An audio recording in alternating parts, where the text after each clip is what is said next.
Hi, I'm Jared from KTWU. Coming up, a segment from Sunflower Journeys. If you enjoy it, please consider visiting ktwu.org to make a contribution.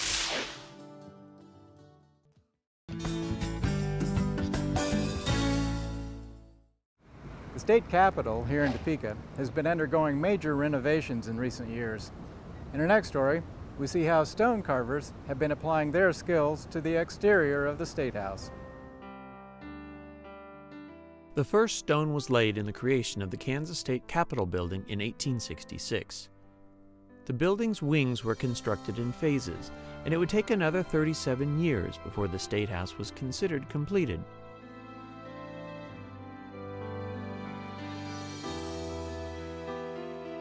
The limestone used in the construction of the building was quarried in Kansas. As is the nature of limestone, weather can have harsh effects on its appearance and integrity, and after 140 years, some of the exterior masonry had fallen into disrepair. In the last decade, concerns over its long-term upkeep and maintenance prompted state officials to set aside funds for the Capitol's restoration. Specialists in architectural preservation were hired to review the condition of the building. Well, we began the project in 1999. The Kansas legislature had decided that it was time to address the historic Kansas State House building. There are a number of issues that they were having to deal with on a daily basis. A lot of repair work was required each and every year. So they decided to approach the project by understanding what they had. A lot of the problems that we had were with overhanging or very exposed elements. We had numerous instances of stone falling off the building and actually striking people or nearly striking people, particularly on the porches. And our task was to understand the original concept of the building, how it was originally designed, how it changed over time. The building was laser scanned to help develop the architectural elevations, and they basically generated a point cloud by picking up little points on the building and could generate that into a drawing.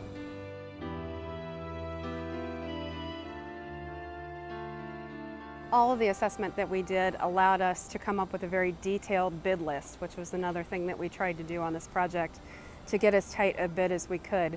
We wanted all the contractors to be making an apples to apples comparison.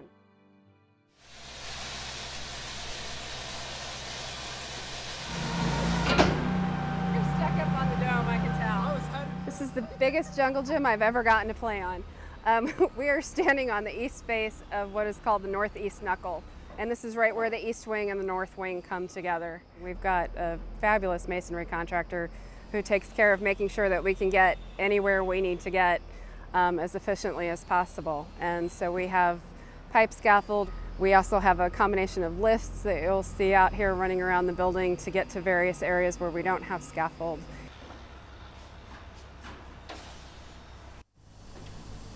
Alan Tollickson, a stonemason from Emporia, gets a bird's-eye view of the capital city as he approaches one of his limestone carving projects. He talks about the work he's doing and what it's like to carve a 700-pound stone 70 feet in the air. To be a Kansan and to be working on the state capitol is the top of the heap, you know. It's really unique and special. Since I was asked to work on this project, I came to it with kind of a lot of fear, because it was a big-looking project. I still see this as like a mountain of stone. I just feel really honored to be here and to be using my hands here. This is what I love to do. This has been my life's purpose, is to carve stone in the best ways that I know how. And a big thing for me is just from the start has been the view. You don't get to carve stone and have a great view like this too often.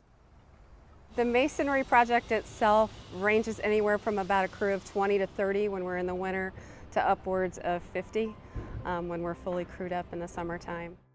A photograph was made during this project as an historic memento, much like a photograph made of the Capitol's original stone carvers.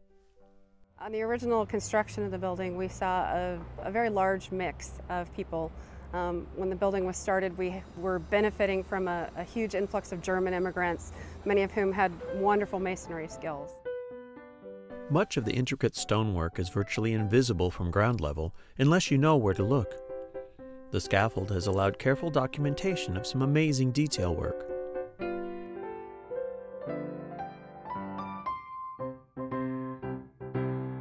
As the work continues on other parts of the building, we watch as a repair is made, splicing new material onto the existing limestone. What we have is a failure of an acanthus leaf on a pilaster capital, and this is a fairly typical repair that we need to do. In this repair, the worn stone has been sliced off. A new piece is attached using a combination of epoxy glues. Then the stonemason finishes the repair by blending the new material into the original facade. This is a project that you obviously have to deal with the deterioration. And so, as you know, in difficult times, many states put off maintenance projects such as this, and that's what's occurred to the Kansas Statehouse.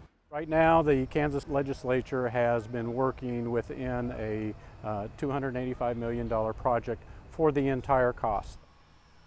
By utilizing local labor forces, you're actually able to see those tax dollars be passed on to the workers who are working on the buildings, which means they then get passed on to the store owners and to the other retail industries. So actually we're generating, I think it's been estimated, between 6 and 7 times the amount of money within the local economy. So preservation actually creates jobs, is economic development in itself.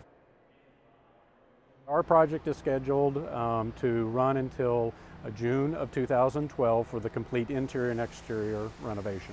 I think one of the biggest things that's changed in building interiors since this building was originally built is our expectations for comfort and convenience. You know, when this building was built, there was no telephone, no fax, no computers. We have all of those things that we need today. The reaction has actually been very positive.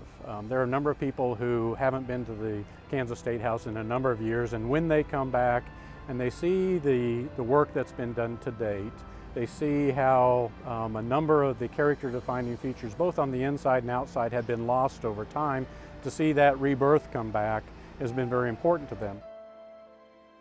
It's easy to say it's a once-in-a-lifetime project, but a project of this scale that really is trying to address all of the issues, both interior and exterior, that the building has, I think is more like a once-in-a-generation kind of project, or once in several generations. And so I personally feel really lucky and blessed, I guess, to be able to be here. Glad you could stop by to see a clip from Sunflower Journeys. There are more great local stories out there waiting to be discovered, but it takes help from viewers like you and me to make it happen. Visit KTWU.org right now to make a pledge.